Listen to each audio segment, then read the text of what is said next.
Ever find yourself mindlessly scrolling through your phone or lost in thought while eating? We all drift into autopilot mode from time to time. But what exactly are mindfulness and mindlessness, and how do they impact our mental health? Welcome to the exploration of two states of mind that we all oscillate between, often without even realizing it: mindfulness and mindlessness. Each of us, whether we're conscious of it or not, have experienced both states. You might think of them as being on opposite ends of a spectrum, but they're actually more like two sides of the same coin. Mindlessness, in its simplest form, is when we're going about our day on autopilot. It's when we're so engrossed in our thoughts or so accustomed to our routines that we're not truly present in the moment. Have you ever found yourself arriving at your destination without recalling the journey, or finishing a meal without tasting the flavors? That's mindlessness in action. On the flip side, we have mindfulness. This is when we're fully engaged in the here and now, soaking up every sensation, emotion, and experience. It's when we're consciously aware of our surroundings and our internal state, from the feeling of the ground beneath our feet to the rhythm of our breathing. Mindfulness is about being present, attentive, and open to the world around us and within us. But why does this matter? Well, both states of mind can have a profound impact on our mental health. While mindlessness can sometimes lead to stress and disconnection, mindfulness has been linked to a host of benefits, from reduced anxiety to improved focus and creativity. However, it's not as straightforward as labeling one as good and the other as bad. Both states have their place and purpose. The key is understanding them and harnessing their power in a way that serves our mental well-being. So buckle up. We're about to embark on an enlightening journey, unearthing the essence of these states and exploring how they can shape our mental health. We'll dive into the depths of mindlessness and mindfulness, shedding light on their intricacies and revealing their potential effects on our mental well-being. Let's delve deeper into understanding what these states of mind truly mean. Ever caught yourself going through the motions, not really present in the moment? That's mindlessness. Mindlessness, as peculiar as it may sound, is a state of being that we all frequently experience.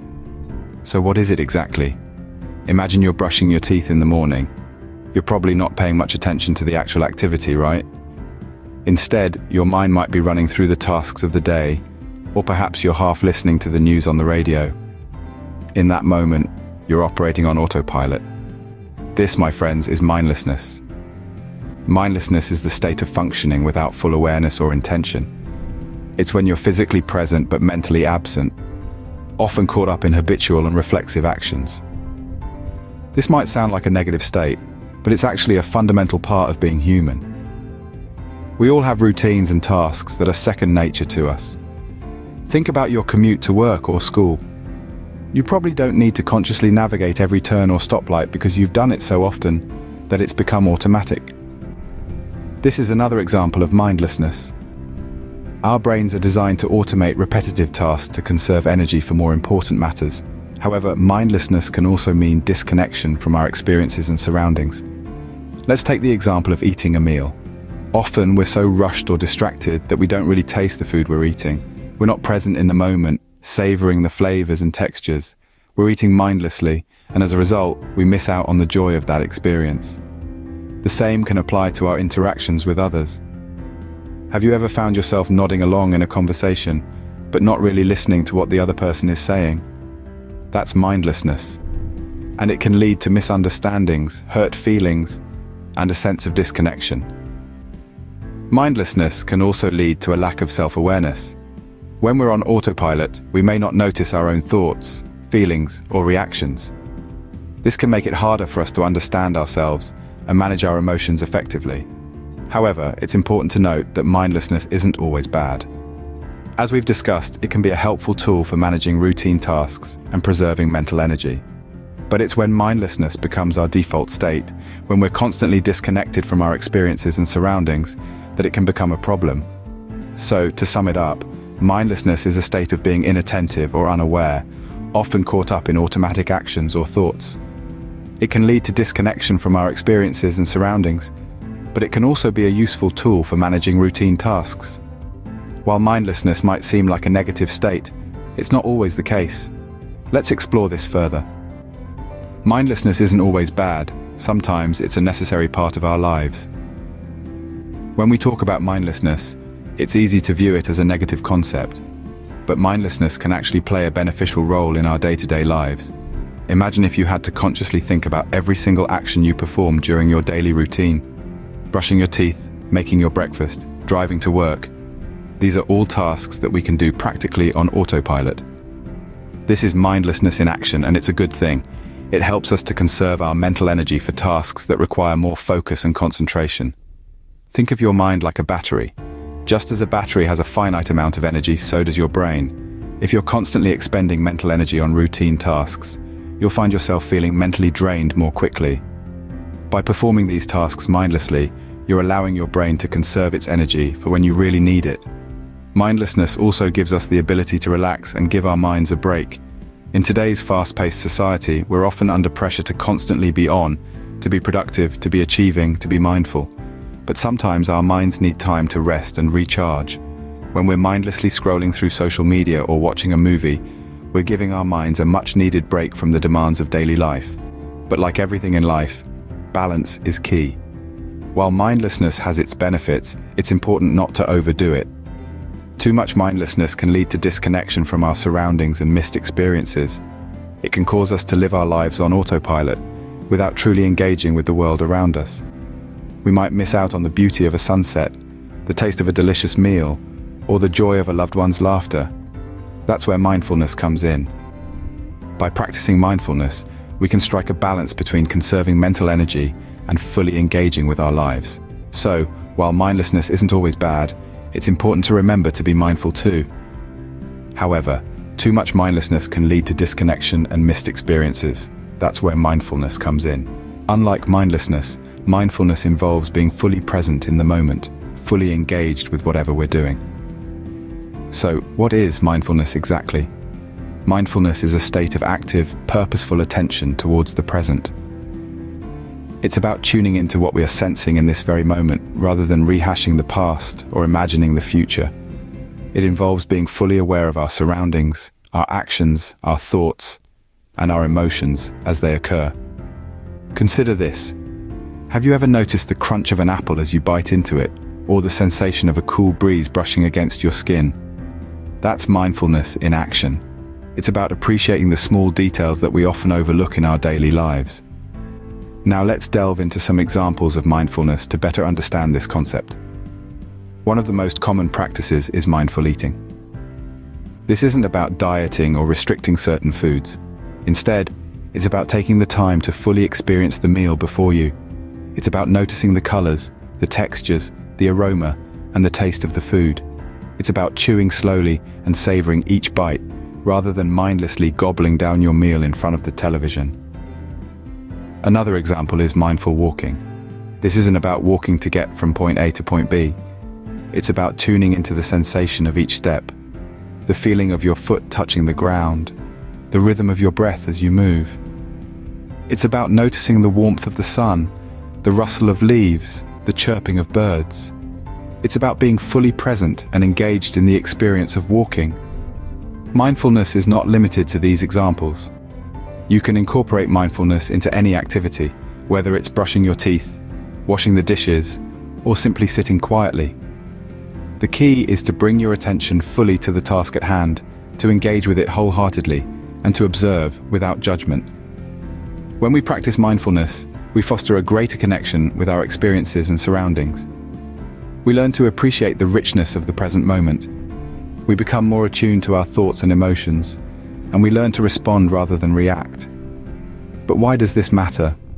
Well, in our fast-paced world, we often find ourselves juggling multiple tasks, our minds buzzing with endless to-dos. This constant hustle can lead to stress, anxiety, and burnout. By practicing mindfulness, we can slow down, tune into our bodies, and nourish our minds. It provides us with a tool to navigate the ups and downs of life with more grace and resilience. Mindfulness can provide numerous benefits for our mental health. Let's explore these next. From reducing stress to improving focus, mindfulness can have a profound impact on our mental health. Let's delve into some of the ways mindfulness can enhance our mental well-being and overall quality of life. Firstly, mindfulness aids in stress reduction. Stress is an inevitable part of life, but being mindful helps us to manage it more effectively. By focusing on the present moment, we can reduce the tendency to ruminate over past regrets or worry about future uncertainties. This focus allows us to tackle stresses head-on, leading to lower levels of stress and anxiety. Secondly, mindfulness improves our focus and concentration. When we are mindful, we are fully engaged in the present moment, paying attention to our thoughts, feelings, and experiences as they unfold. This heightened focus can lead to improved performance in various areas of our lives, from work to personal relationships. Thirdly, mindfulness fosters increased emotional regulation. By being mindful, we can observe our emotions without judgment, allowing us to better understand and manage them. This can lead to improved emotional stability, reducing the likelihood of emotional outbursts or impulsive decisions. Moreover, mindfulness can lead to a greater sense of well-being and satisfaction with life. When we are mindful, we engage more fully with the world around us. We can appreciate simple pleasures, cultivate gratitude, and experience a deeper sense of fulfillment. This can lead to increased happiness and contentment in our everyday lives. Lastly, mindfulness can enhance our resilience. By mindfully accepting life's challenges and setbacks as part of the human experience, we can bounce back more quickly and effectively from adversity. This resilience can lead to increased emotional strength and stability. In conclusion, mindfulness offers numerous benefits that can significantly improve our mental health and overall quality of life. From stress reduction and improved focus to increased emotional regulation and resilience, practicing mindfulness can lead to a more balanced and fulfilling life. So, mindfulness or mindlessness, which one is better for our mental health? Let's conclude. Mindfulness and mindlessness, two states of mind, each with its own benefits. But which one is better for our mental health? As we've delved into the depths of both mindfulness and mindlessness, we've discovered that each state has its unique characteristics and benefits. Mindlessness, as we've seen, is not necessarily a negative state to be in. It allows us to perform routine tasks effortlessly, freeing up our mental bandwidth for other thoughts and ideas. It's like a mental autopilot, helping us navigate through our daily chores without expending unnecessary mental energy. On the flip side, too much mindlessness can lead to a disconnect from our experiences, emotions, and surroundings. It can result in us going through life on a superficial level, missing out on the richness and depth that comes with being fully engaged in the present moment. Now let's turn our attention back to mindfulness. This state, characterized by intentional focus and awareness, has been linked to numerous mental health benefits. By being mindful, we're able to engage more fully with our experiences, enabling us to manage stress better, enhance our emotional intelligence, and improve our overall well-being. But does that mean mindfulness is always the superior state? Not necessarily. While mindfulness can help us navigate through life with more awareness and intention, it's not always practical or even beneficial to be in a state of constant mindfulness. There are times when letting our minds wander or going on autopilot can be just what we need. So, what's the verdict then? Mindfulness or mindlessness? The answer isn't as clear-cut as you might think. In fact, the key is not to choose one over the other, but rather to find a balance between the two. Imagine a seesaw, with mindfulness on one end and mindlessness on the other. The goal is to keep the seesaw balanced, not leaning too much towards either end. There will be times when it's beneficial to lean more towards mindfulness, like when you're trying to manage stress or improve your emotional intelligence. But there will also be times when leaning towards mindlessness can be beneficial, like when you're performing routine tasks or need to let your mind wander and recharge. Finding the right balance between mindfulness and mindlessness is a personal journey, one that requires self-awareness and practice. It's about tuning into your needs and adjusting your state of mind accordingly. So the next time you find yourself on autopilot, don't be quick to judge it as negative. And the next time you're fully engaged in the present moment, don't feel pressured to maintain that state constantly. Both states have their place, and both can contribute to your mental health in different ways. Remember, there's a time for mindlessness and a time for mindfulness. The key is to find the right balance for you. What are your thoughts on this? Share in the comments below,